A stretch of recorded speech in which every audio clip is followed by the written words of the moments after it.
Now we are on to section 4 of listening test 2, student book 9 IELTS Cambridge. So let us first hear the imitation of the content, and please listen it carefully because this will be played only once and I'm trying to imitate it for you, and just note down wherever the things are important fields that okay this can be asked. So let me start it for you. Good morning everyone. Now whether you are going to university to study business or some other subject, many of you will eventually end up working for a company of some kind. Now when you first start working somewhere, you will realize that the organization you have joined has certain characteristics, and we often refer to these social characteristics as the culture of the organization. This includes its unwritten ideas, beliefs, values, and things like that. One well known writer has classified company culture by identifying four major types. The first type is called the power culture, and it's usually found in small organizations. It's a type of culture that needs a central source of power to be effective. And because control is in the hands of just one or two people, there aren't many rules or procedures. Another characteristic is that communication usually takes the form of conversation rather than, say, formal meetings or written memos. Now, one of the benefits of this culture is that the organization uh, has the ability to act quickly. So it responds well to threat or danger on the one hand and opportunity on the other. But on the negative side, this type of organization doesn't always act effectively because it depends too much on one or two people at the top. And when these people make poor decisions, there's no one else who can influence them. And the kind of person who does well in this type of business culture is one who is happy to take risks and for whom job security is a low priority. The next type is known as role culture. That's ROLE, not ROLL, by the way. And this type is usually found in large companies, which have a lot of different levels in them. These organizations usually have separate departments that specialize in things like finance or sales or maintenance or whatever. Each one is coordinated at the top by a small group of senior managers, and typically everyone's job is controlled by a set of rules and procedures. For example, there are specific job description, rules for discipline, and so on. So what are the benefits of this kind of culture? Well, firstly, because it's found in large organization, its fixed costs or overheads, as they are known, are low in relation to its output or what it produces.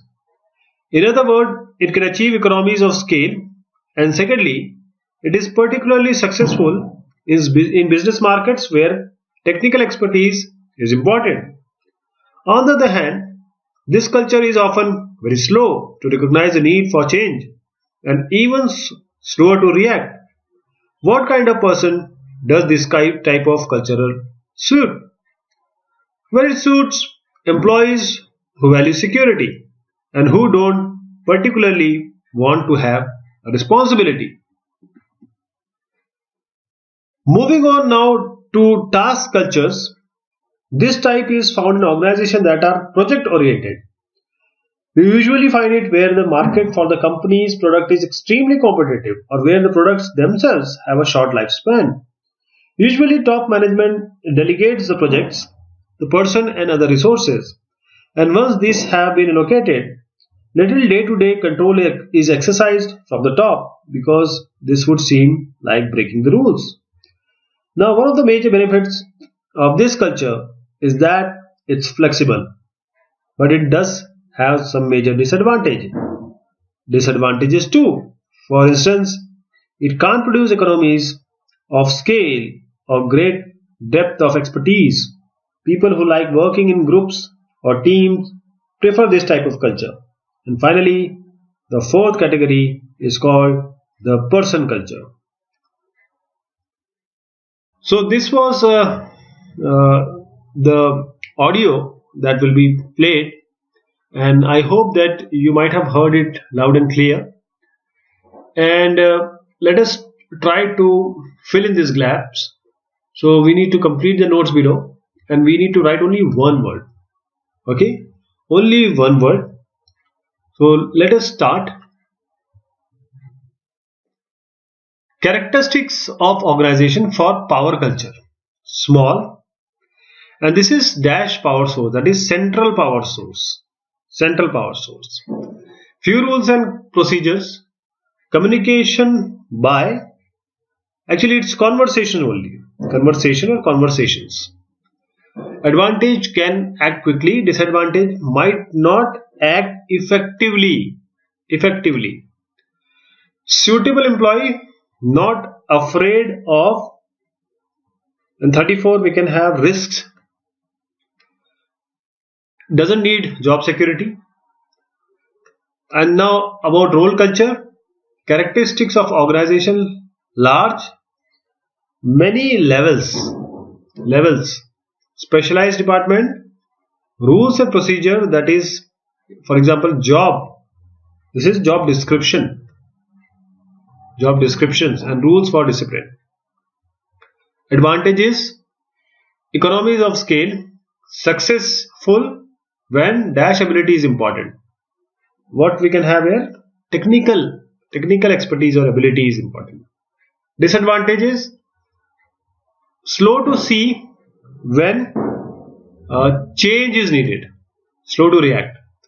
Suitable employee, value security, doesn't want responsibility.